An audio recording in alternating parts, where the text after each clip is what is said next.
علیکم ورحمۃ اللہ وبرکاتہ نحمده ونصلي ونسلم على حبیبه الکریم اما بعد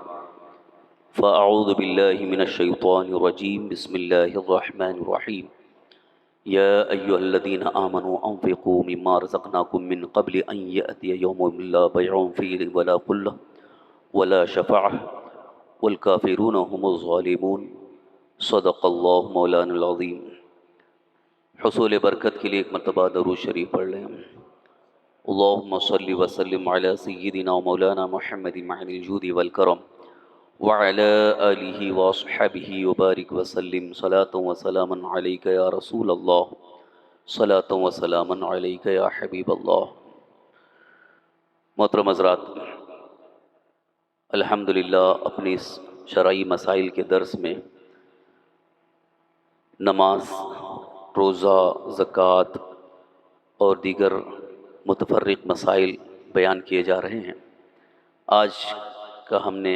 عنوان مقرر کیا ہے صدقہ فطر۔ صدقہ فطر کیوں ضروری ہے؟ صدقہ فطر کس پر واجب ہے؟ کتنی مقدار میں واجب ہے؟ کس کو دیا جائے؟ تو یہ صدقہ فطر کے متعلق کچھ ضروری احکام اور مسائل ہیں۔ ساتھ ہی ساتھ صدقہ فطر کی فضیلت، اللہ کے رسول صلی اللہ علیہ وسلم نے کیا فرمایا، یہ بھی آج اس کا تذکرہ ہوگا، اور دیگر صدقات کا کیا حکم ہے اس پر بھی چند مسائل بیان کیے جائیں گے۔ قرآن کریم میں اللہ تعالیٰ کا فرمان ہے، تیسرا پارہ سورہ بقرہ، یا ایھا الذین آمنوا انفقوا، اے ایمان والو خرچ کرو، مما رزقناکم، اس میں سے جو ہم نے تمہیں رزق دیا ہے۔ اللہ تعالیٰ نے خرچ کرنے کا حکم دیا۔ سورہ بقرہ کی شروعات میں بھی الف لام میم جب آپ پڑھتے ہیں، مؤمنوں کی تعریف اور توصیف میں اللہ تعالیٰ نے ارشاد فرمایا، ھدی للمتقین الذین یؤمنون بالغیب ویقیمون الصلاۃ ومما رزقناہم ینفقون۔ قرآن ان متقین کے لیے ہدایت ہے جو غیب پر ایمان رکھتے ہیں اور نماز قائم رکھتے ہیں، وَمِمَّا رَزَقْنَاهُمْ يُنْفِقُونَ، اور ہمارے دیے سے خرچ کرتے ہیں۔ ہمارے دیے سے مطلب یعنی اللہ نے جو دیا ہے اسی میں سے خرچ کرتے ہیں۔ ویسے بھی انسان کے پاس اپنا ہے کیا؟ جو اللہ نے دیا ہے وہی اس کے پاس ہے، چاہے مال ہو، چاہے جسم کے اعضاء ہوں، یا جو بھی چیزیں اللہ تعالیٰ نے عطا فرمائی، حکم ہے رب کا کہ اس کی راہ میں خرچ کرو۔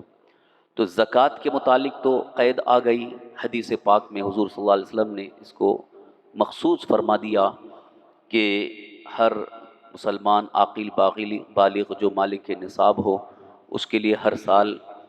جب وہ مالک نصاب رہے گا زکوٰۃ ادا کرنا ہے۔ تو زکوٰۃ کی فرضیت کا حکم بھی قرآن کریم میں آیا اور احادیث کریمہ میں۔ تو یہ بھی خرچ کرنا، یہ اللہ کے حکم سے، اللہ کے دیے سے خرچ کرنا ہے۔ اسی طرح سے زکوٰۃ کے ساتھ ساتھ صدقہ فطر کا ایک مسئلہ آتا ہے، جو کہ عام طور پر خالص رمضان شریف میں ہی ادا کرنا ہے۔ رمضان شریف میں اصل اس کا جو حکم ہے صدقہ فطر کا، وہ عید کی نماز سے پہلے ادا کرنا ہے۔ جو بھی مسلمان عاقل بالغ ہے، مالک نصاب ہے، وہ اپنا صدقہ فطر ادا کرے اپنی طرف سے، اور اگر اس کی اولاد ہے تو نابالغ اولاد کی طرف سے۔ بالغ ہیں، کماتے ہیں، تو وہ ان کا صدقہ فطر ان کے ذمہ ہوگا، اور جو بچے اس کی کفالت میں ہیں، پرورش میں ہیں، تو ان کی طرف سے بھی صدقہ فطر ادا کرنا یہ واجب ہے۔ واجب کا مطلب سمجھ رہے ہیں کہ کمپلسری ہے، ضروری ہے، فرض کے قریب درجہ ہو گیا۔ تو ہر مسلمان عاقل بالغ مرد و عورت جو بھی مالک نصاب ہیں، یعنی جن پر زکوٰۃ فرض ہو گئی ہے، وہ صدقہ فطر بھی ادا کریں گے۔ لیکن زکوٰۃ کی ادائیگی میں وہاں پر مال کے لیے مقدار نصاب کے لیے سال پورا ہونا شرط ہے، لیکن یہاں جب مالک نصاب رہے گا اور عید سے پہلے وہ مالک نصاب ہے، تو اب سال پورا ہونا شرط نہیں ہے، وہ صدقہ فطر ادا کرے گا۔ ماہ رمضان المبارک میں اس لیے ادا کرتے ہیں چونکہ عید کی نماز سے پہلے ادا کرنا ہے، لیکن اگر پہلے ادا کر دیں تو جن کو بھی دیا جا رہا ہے کہ جو ضرورت مند ہیں، محتاج ہیں، فقیر ہیں شریعت کی نظر میں، وہ صدقہ فطر کی رقم کے ذریعے اپنی عید کی خوشیوں کا انتظام کر لیں، اس لیے جلدی دینا یہ زیادہ بہتر ہے۔ اب عید کے دن صبح میں آپ دینے جائیں گے تو اس وقت ہو سکتا ہو اس کا انتظام نہ ہو پائے، لیکن ابھی آج کل عام طور پر مدرسوں کے ٹیبل لگے رہتے ہیں جہاں پر صدقہ فطر کی رقم جمع ہوتی ہے، زکوٰۃ کی رقم جمع ہوتی ہے، تو لوگ یہ سوچتے ہیں کہ یہاں تو مدرسے میں دینا ہے اور وہ عید کے انتظام کے حساب سے نہیں ہے، وہ تو سال بھر مدرسے کے طلباء پر خرچ ہوتا ہے، تو اس میں کوئی حرج نہیں ہے۔ اگر رمضان المبارک میں نہ دے سکے، عید کی نماز سے پہلے پہلے تک صدقہ فطر ادا کر دیں، اور اگر صدقہ فطر عید کی نماز سے پہلے بھی نہیں ادا کیا تو عید کے بعد بھی دے سکتے ہیں، لیکن واجب ہے، واجب ادا کرنا ہے۔ یہ نہیں کہ ارے رمضان چلا گیا، عید کی نماز ہو گئی، اسی وقت دینا تھا اب نہیں دے سکے، تو جب نہیں دیے تو بعد میں بھی دینا ان پر ضروری ہے، واجب ہے۔ صدقہ فطر کے متعلق چند حدیثیں آپ ملاحظہ فرما لیں، سماعت فرما لیں کہ سرکار دو عالم صلی اللہ علیہ وسلم نے صدقہ فطر کے بارے میں کیا فرمایا۔ صحیح بخاری، صحیح مسلم میں حضرت عبداللہ ابن عمر رضی اللہ عنہ سے مروی، رسول اکرم صلی اللہ تعالی وسلم نے زکوٰۃ فطر ایک صاع خرما یا جو غلام و آزاد مرد و عورت چھوٹے بڑے مسلمانوں پر مقرر کی، اور یہ حکم فرمایا کہ نماز کو جانے سے پہلے ادا کر دیں۔ یعنی زکوٰۃ فطر مراد صدقہ فطر جو ہے یہ حضور صلی اللہ علیہ وسلم نے واجب فرمایا کہ وہ ادا کریں۔ دوسری حدیث ابو داؤد اور نسائی کی روایت میں ہے، حضرت عبداللہ ابن عباس رضی اللہ عنہ نے آخر رمضان المبارک میں فرمایا ہے، اپنے روزے کا صدقہ ادا کرو۔ اس صدقے کو رسول اللہ صلی اللہ علیہ وسلم نے مقرر فرمایا،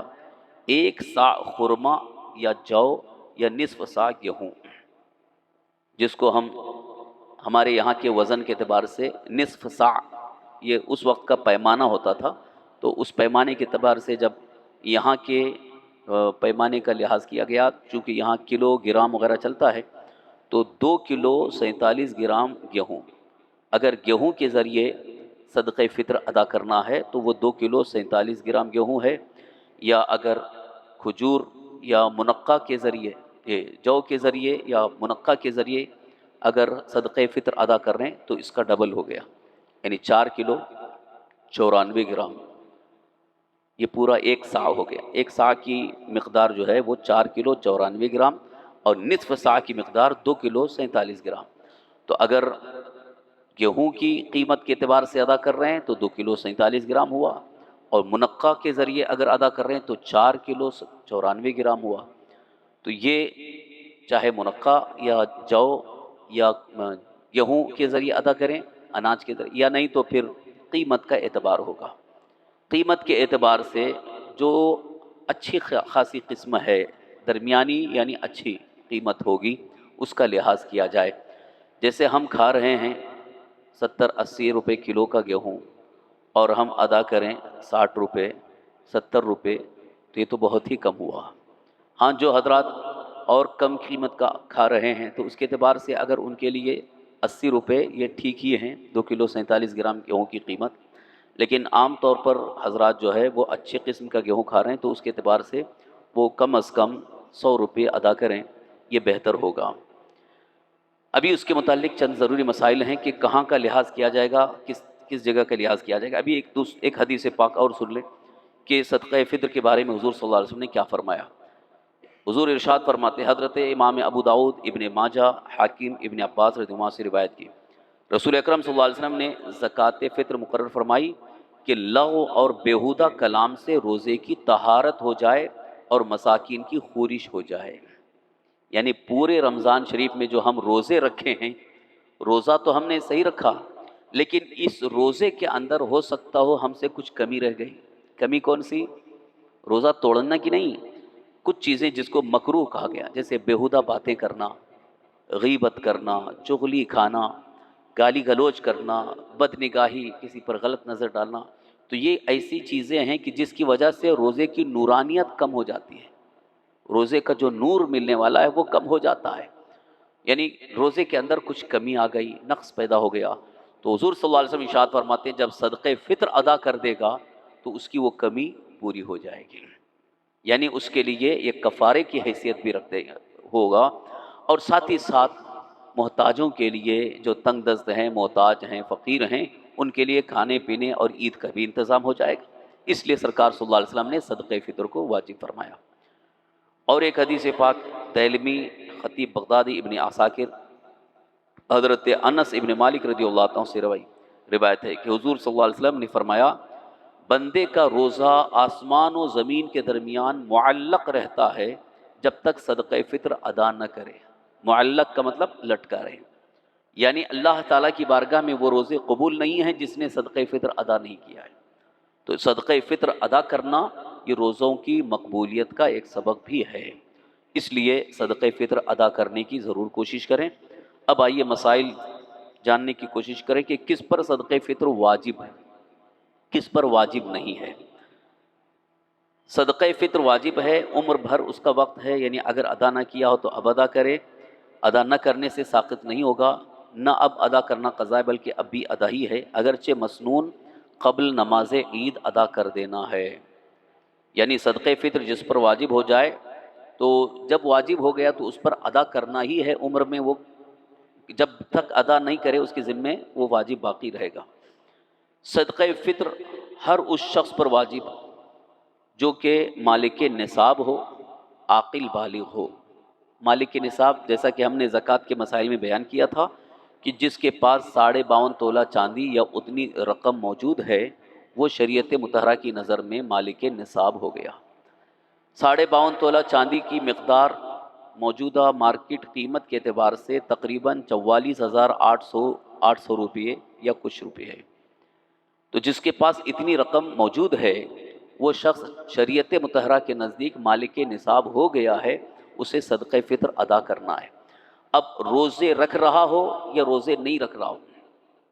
اس کے لیے شرط نہیں ہے کہ روزہ رکھ رہے ہیں تو وہی صدقہ فطر ادا کریں، اور جو روزہ نہیں رکھ رہے ہیں وہ صدقہ فطر ادا کرنے کی ضرورت نہیں،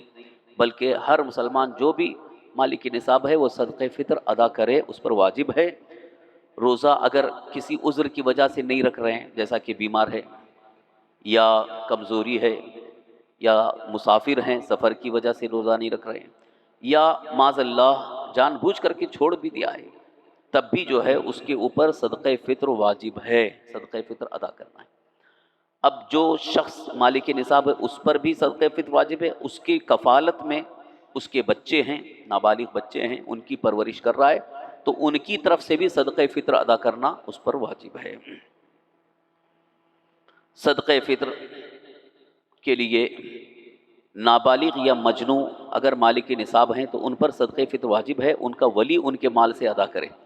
اگر ولی نے ادا نہ کیا اور نابالغ بالغ ہو گیا یا مجنوں کا جنوں جاتا رہا تو اب یہ خود ادا کر دیں، اور اگر خود مالک نصاب نہ تھے اور ولی نے ادا نہ کیا تو بالغ ہونے یا ہوش میں آنے پر ان کے ذمے ادا کرنا نہیں ہے۔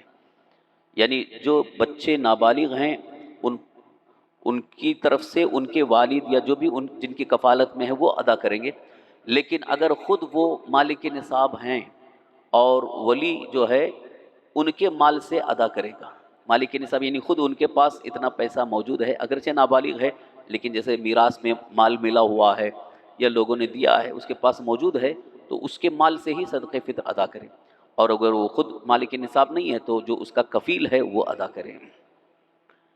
مرد مالک نصاب پر اپنی طرف سے اور اپنے چھوٹے بچے کی طرف سے واجب ہے، جبکہ بچہ خود مالک نصاب نہ ہو، ورنہ اس کا صدقہ اسی کے مال سے ادا کیا جائے گا۔ نابالغ لڑکی ہے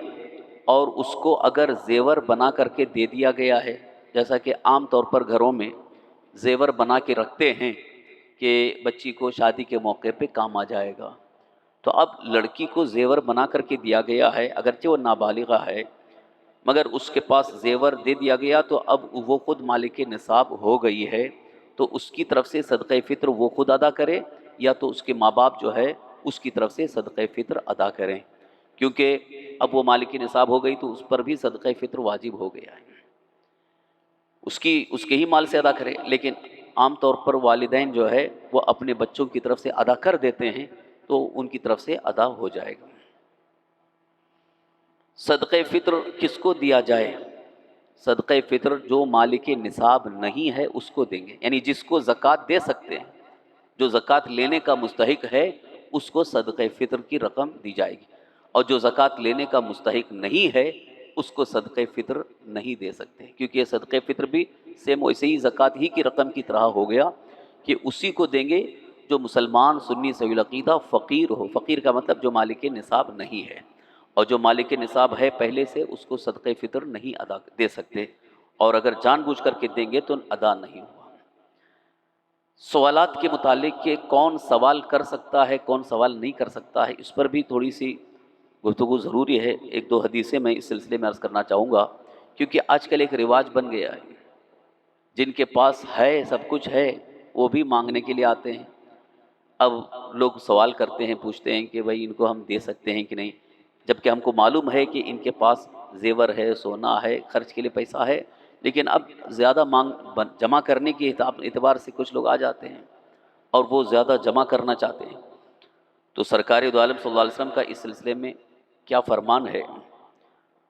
بخاری مسلم میں حضرت عبداللہ ابن عمر رضی اللہ عنہ سے روایت، رسول اکرم صلی اللہ علیہ وسلم فرماتے ہیں آدمی سوال کرتا رہے گا یہاں تک کہ قیامت کے دن وہ اس حال میں آئے گا کہ اس کے چہرے پر گوشت کا ایک ٹکڑا نہیں ہوگا، یعنی نہایت بے آبرو ہو کر کے آئے گا، یعنی اس کے بدن سے جسم سے گوشت نوچا ہوا جیسے رہے گا، اور پورے اہل محشر دیکھ کر کے پہچان جائیں گے کہ یہ وہ شخص ہے جو دنیا میں بھیک مانگتا تھا۔ تو یہ مانگنا بھی اس کے لیے جائز نہیں جس کے پاس ہے، ہاں جس کے پاس کچھ نہیں رہ گیا ہے، کھانے بھر کے لیے نہیں ہے تو وہ مانگ سکتا ہے اور لوگ اس کو دیں۔ ابھی آج کل تو معاملہ اتنا نازک ہو گیا ہے کہ جن کے پاس اچھا خاصا ہے اور وہ اپنا ایک پیشہ بنائے ہوئے ہیں، ان کو مانگنے کا ہی شوق ہے، تو ان کے بارے میں حضور صلی اللہ علیہ وسلم نے کیا فرمایا؟ ابو داؤد، ترمذی، نسائی، ابن حبان، سمرہ بن جندب رضی اللہ عنہ سے روایت، رسول اکرم صلی اللہ علیہ وسلم فرماتے ہیں سوال ایک قسم کی خراش ہے۔ سوال یعنی مانگنا، کسی سے مانگنا۔ آدمی سوال کر کے اپنے منہ کو نوچتا ہے، تو چاہے اپنے منہ پر اس خراش کو باقی رکھے اور جو چاہے چھوڑ دے۔ امام بہقی سے روایت ہے کہ رسول اکرم صلی اللہ علیہ وسلم نے فرمایا جو شخص لوگوں سے سوال کرے حالانکہ نہ اسے فاقہ پہنچا نہ اتنے بال بچے ہیں جن کی طاقت نہیں رکھتا، تو قیامت کے دن اس طرح آئے گا کہ اس کے منہ پر گوشت نہ ہوگا، اور حضور نے فرمایا جس پر نہ فاقہ گزرا اور نہ اتنے بال بچے ہیں جن کی طاقت نہیں اور سوال کا دروازہ کھولے، اللہ تعالیٰ اس پر فاقہ کا دروازہ کھول دے گا ایسی جگہ سے جو اس کے خیال میں بھی نہیں ہے۔ یعنی اپنے پاس ہوتے ہوئے بھی جو سوال کر رہا ہے، مانگ رہا ہے، اللہ تعالیٰ اس کو پھر برکت نہیں عطا فرمائے، وہ مانگتا ہی رہے گا، ویسی ذلت کی زندگی گزر جاتی۔ تو ان حدیثوں کی روشنی میں سرکار دو عالم صلی اللہ علیہ وسلم کے ارشادات کی روشنی میں بزرگان دین فرماتے ہیں کہ جس کے پاس ہے یا اللہ نے تندرستی دی ہے تو وہ مانگ کر کے نہیں بلکہ محنت مزدوری کر کے اپنا انتظام کرے۔ اگر یہ پوزیشن ہے کہ اب ایک کھانے کے لیے بھی نہیں ہے، بالکل ایک وقت کا کھانا بھی نہیں ہے، اور اب محنت کرنے جائیں گے، کام کرنے جائیں گے تو یہاں جان چلی جائے گی، تو ایسے موقع پہ وہ کھانے کے لیے سوال کر سکتا ہے اس پوزیشن میں۔ آپ دیکھیں گے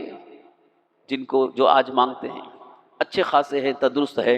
اور بھیک مانگ رہے ہیں، تو حضور صلی اللہ علیہ وسلم کی حدیث پاک کی روشنی میں علماء فرماتے ہیں جو تندرست توانا ہے، جس کے پاس ہے وہ مانگتا ہے تو اس کو دینا بھی حرام ہے۔ لوگ بڑے ترس کھا کے دیتے ہیں، واقعی ترس آتا ہے ظاہری حال دیکھ کر کے، لیکن یہاں حضور صلی اللہ علیہ وسلم نے منع فرمایا کہ ان کو نہ دیا جائے تاکہ وہ محنت مزدوری کرے۔ یہ بارہا یہ ابھی سوشل میڈیا پر بہت ساری کلپس وائرل ہو رہی ہیں کہ مسلمانوں میں سب سے زیادہ فقیر بھکاری نظر آتے ہیں، کسی اور قوم میں اتنے بھکاری نظر نہیں آتے۔ اس کی وجہ یہ ہے کہ ہم لوگوں نے ان کی عادت خراب کر دی، ان کو دے دے کر کے عادت خراب کر دی، اور یہ ان کو عادت بن گئی ہے کہ محنت کیوں کریں گے، بیٹھے بیٹھے جب دن بھر کا 1000-2000 روپے مل جا رہا ہے، تو آدمی جو دن بھر محنت کرتا ہے تب جا کے اس کو 1000 روپے ملتا ہے، اور یہ بیٹھے بیٹھے 1000-2000 روپے لے کے نکل جاتے ہیں۔ تو اب وہ سوچتے ہیں کہ کیوں محنت کریں، مل جاتا ہے۔ اسی لیے حضور صلی اللہ علیہ وسلم نے فرمایا کہ مت دو۔ ایک بار ایک صحابی حضور صلی اللہ علیہ وسلم کی خدمت میں آئے، عرض کرنے لگے یا رسول اللہ گھر میں فاقہ ہے، گھر میں فاقہ ہے۔ تو آنے کا ان کا مقصد یہ تھا کہ حضور کچھ عطا کریں یا لوگوں سے مانگ کر کے دے دیں، مگر دیکھیے حضور صلی اللہ علیہ وسلم چاہتے تو عطا کر دیتے۔ حضور نے فرمایا تمہارے گھر میں کچھ ہے، کوئی استعمال کی کوئی چیز ہے؟ تو انہوں نے کہا ایک ٹاٹ ہے جو بچھاتے ہیں ہم لوگ سونے کے لیے، اور ایک پیالہ ہے۔ حضور نے فرمایا اس کو لے کے آؤ۔ جب وہ لے کر کے حاضر ہوئے تو مسجد نبوی شریف میں صحابہ کے سامنے حضور نے فرمایا کون اس کو خریدے گا 1 درہم میں، یعنی جیسے نیلامی ہوتی۔ حضور نے فرمایا کون اس کو 1 درہم میں خریدا؟ ایک صحابی کھڑے، انہوں نے عرض کیا یا رسول اللہ میں 1 درہم میں خریدوں گا۔ پھر حضور نے فرمایا اس پر اور کون بڑھا کر کے لے گا، یعنی 2 درہم میں کون خریدے گا؟ تو ایک دوسرے صاحب انہوں نے کہا کہ 2 درہم میں خریدتا ہوں۔ تو حضور صلی اللہ علیہ وسلم نے فرمایا اچھا آ جاؤ، ان کو وہ چیز دی اور 2 درہم ان سے لے کر کے، اور یہ جو صحابی آئے تھے ان کو حضور نے دیا، فرمایا 1 درہم سے کچھ غلہ خرید لو، کھانے پینے کی چیزیں، اور گھر والوں کو دے دو، اور 1 درہم سے کلہاڑی خریدو اور میرے پاس آنا۔ تو وہ گئے، 1 درہم سے انہوں نے کھانے پینے کی چیزیں خریدی، گھر والوں کو دے دی، اور 1 درہم سے کلہاڑی خریدی،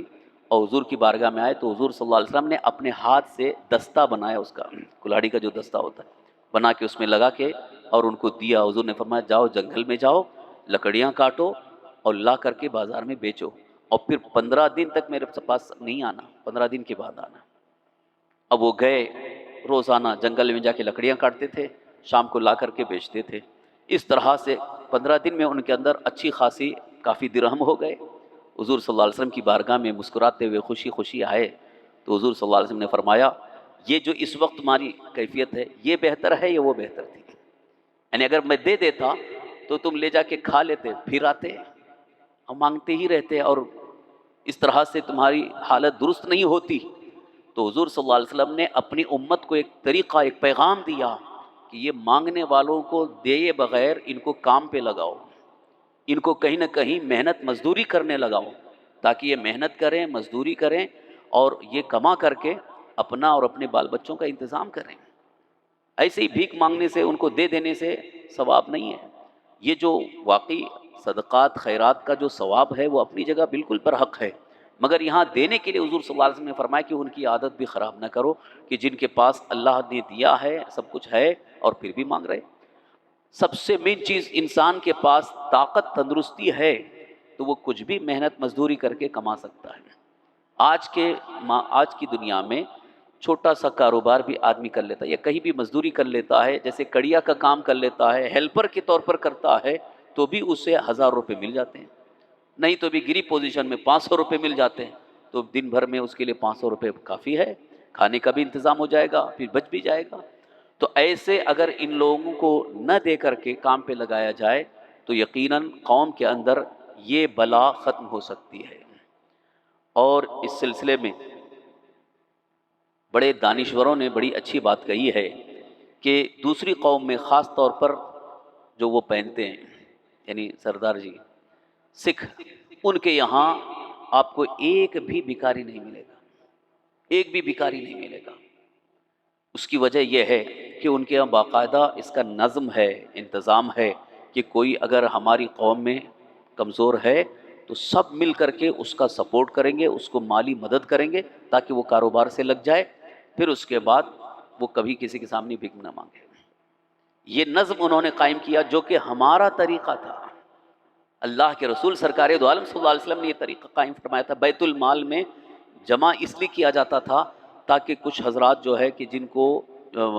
کاروبار کرنا ہے لیکن ان کے پاس ہے نہیں،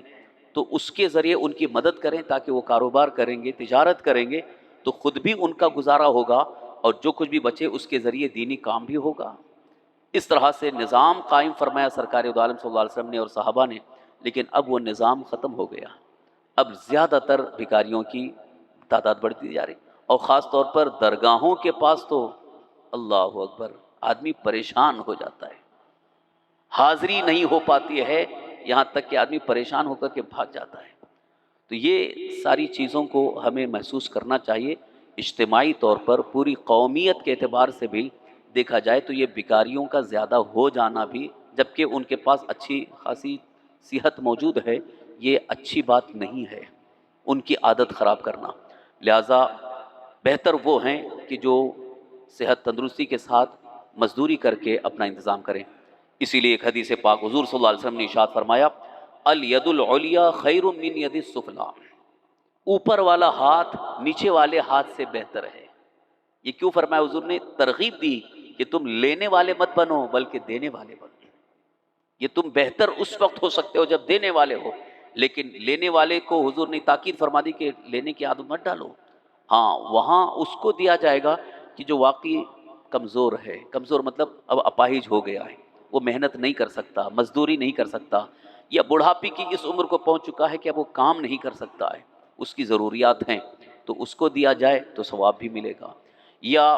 بیوہ عورت ہے کہ وہ کہیں کام پہ نہیں جا سکتی ہے، بڑھیا ہیں، ان کا گزارا نہیں ہے تو ان کو دے سکتے ہیں۔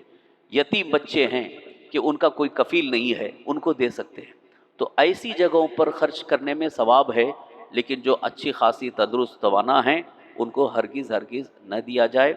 اور خاص طور پر جو مسجد میں آ کر کے مانگتے ہیں ان کے بارے میں تو سخت منع فرمایا حضور صلی اللہ علیہ وسلم نے کہ اگر مسجد میں آ کر کے وہ لوگوں سے سوال کرے تو ان کو دینا نہیں، بلکہ اگر کوئی دے دے گا تو اس کے بدلے میں 70 گنا اس کو کفارہ دینا پڑے گا، 70 گنا کفارہ دینا پڑے گا کہ مسجد میں اس نے جو سوال کر لیا، حالانکہ مسجد میں وہ اللہ سے مانگے،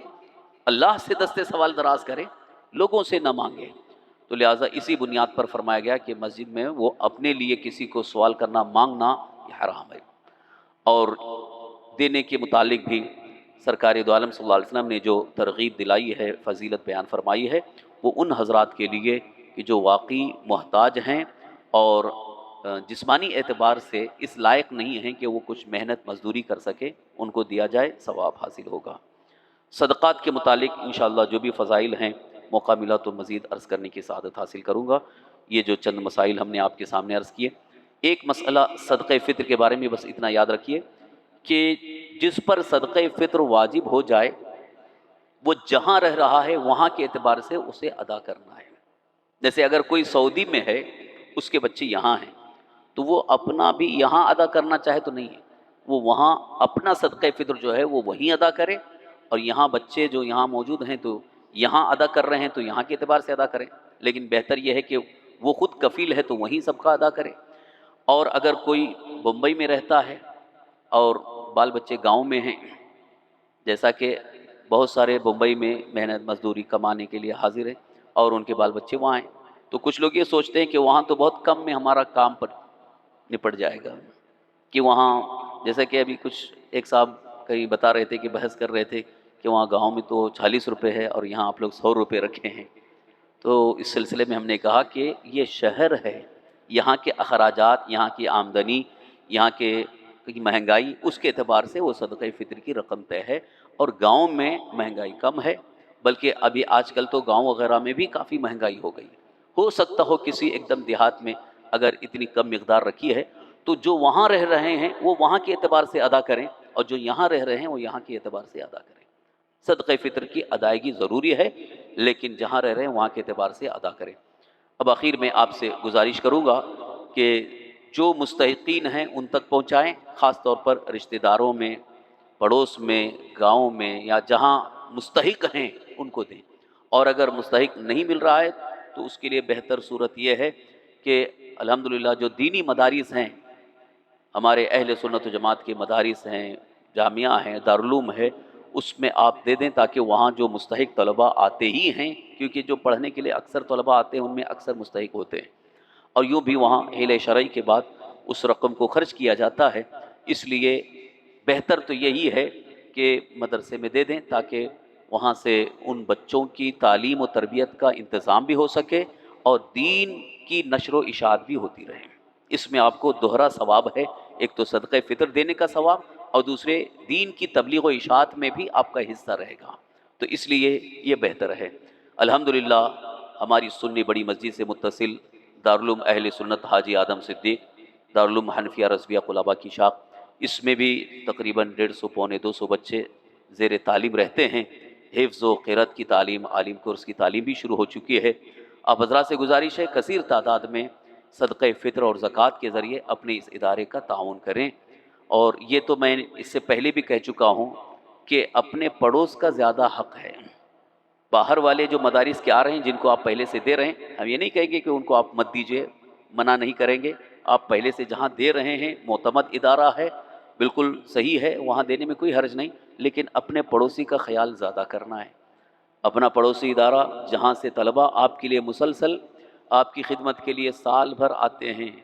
گھر میں کسی کا انتقال ہوا فوراً قرآن خوانی کے لیے بچے پہنچ جاتے ہیں، مسجد میں قرآن خوانی ہو رہی ہے بچے آ کے پڑھتے ہیں،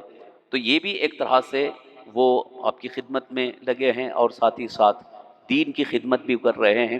اور تعلیم کی راہ میں بڑی مشقت اٹھاتے ہیں۔ اس لیے میری گزارش ہے کہ دارالعلوم اہل سنت حاجی آدم صدیق جو اپنی اس مسجد سے متصل ادارہ ہے یہاں پہ آپ پہنچائیں، اور مدرسے کے اندر نہیں جا سکتے ہیں تو باہر جو گیٹ کے پاس ٹیبل لگے ہوئے ہیں وہاں جو خدام بیٹھے ہیں وہ اسی دارالعلوم کے لیے ہی صدقہ فطر اور زکوٰۃ کی رقم جمع کی جا رہی ہے، آپ خود بھی لائیں اور اپنے دوست و احباب جو دور دور کا ہیں ان کو بھی آپ ترغیب دیں، انشاءاللہ یہ ادارہ کافی ترقی پر ہوگا تو دین کا بڑا کام ہوگا۔ اللہ تعالی ہم سب کو اس کی توفیق عطا فرمائے۔ بسم اللہ الرحمن الرحیم، الحمد للہ رب العالمین، حمدا یوافی نعمہ یکافی مزیدہ، اللہم صلی وسلم علی سیدنا و مولانا محمد وعلی آل سیدنا و مولانا محمد وبارک وسلم، صلاۃ و سلام علیک یا رسول اللہ صلی اللہ تعالی وسلم۔ یا اللہ یا رحمن الرحیم یا ذا الجلال والاکرام یا بدیع السماوات والارض، یا اللہ اپنے حبیب مکرم سید عالم صلی اللہ تعالی علیہ وآلہ وسلم کے صدقے طفیل ہم سب کی مغفرت فرما، یا اللہ ہمارے صغیرہ کبیرہ تمام گناہوں کو معاف فرما، یا الہ العالمین یا رحم الراحمین ہمیں ہر گناہ ہر برائی سے محفوظ فرما، شریعت مطہرہ کے احکام پر عمل کی توفیق عطا فرما، سیرت مصطفیٰ پر عمل کی توفیق عطا فرما، سرکار دو عالم صلی اللہ علیہ وسلم کی سچی محبت ہمارے دلوں میں پیوست فرما، یا رحم الراحمین یا الہ العالمین ماہ رمضان المبارک کے صدقے میں سرکار دو عالم صلی اللہ علیہ وسلم کے وسیلے سے ہم سب کی روزی میں روزگار میں عمر میں خوب برکتیں عطا فرما، یا اللہ ہمیں کسی کا محتاج نہ رکھ، صرف تیرا محتاج رکھ، یا الہ العالمین یا رحم الراحمین ہمیں ہر بیماری سے محفوظ فرما، ہر بیماری سے ہمیں شفا عطا فرما، ہم میں جو بھی بیمار ہیں ان سب کو یا اللہ شفائے کاملہ عاجلہ صحت و عافیت و تندرستی عطا فرما، یا الہ العالمین یا رحم الراحمین یا اللہ ہماری صحت میں تندرستی میں عمر میں خیر و برکت عطا فرما، یا اللہ یا رحمن و رحیم ہم میں جو بھی قرض دار ہو گئے انہیں قرض کے بوجھ سے نجات عطا فرما، یا اللہ جو کاروباری اعتبار سے روزی کے لیے پریشان ہیں ان کی روزی کے لیے دروازے کشادہ فرما، یا الہ العالمین یا رحم الراحمین ہمیں دنیا اور آخرت کی کامیابی اور بھلائی عطا فرما، یا اللہ ہمارے دینی مدارس اہل سنت کو روز افزوں ترقی عطا فرما، بافیض ادارے بنا دے، یا اللہ ہمیں ایمان پر زندہ رکھ، ایمانی پر خاتمہ نصیب فرما۔ اللہم ربنا آتنا فی الدنیا حسنۃ وفی الآخرۃ حسنۃ وقنا عذاب النار، ربنا تقبل منا انك انت السميع العليم وتب علينا انك انت التواب الرحيم، قال الله تبارك وتعالى في شان حبيبه الكريم، اعوذ بالله من الشيطان الرجيم، ان الله وملائكته يصلون على النبي يا ايها الذين امنوا صلوا عليه وسلموا تسليما، اللهم صل وسلم على سيدنا ومولانا محمد معين الجود والكرم وعلى آله وصحبه وبارك وسلم، صلاة وسلام عليك يا رسول الله صلى الله تعالى عليه وسلم، سبحان ربك رب العزة عما يصفون وسلام على المرسلين والحمد لله۔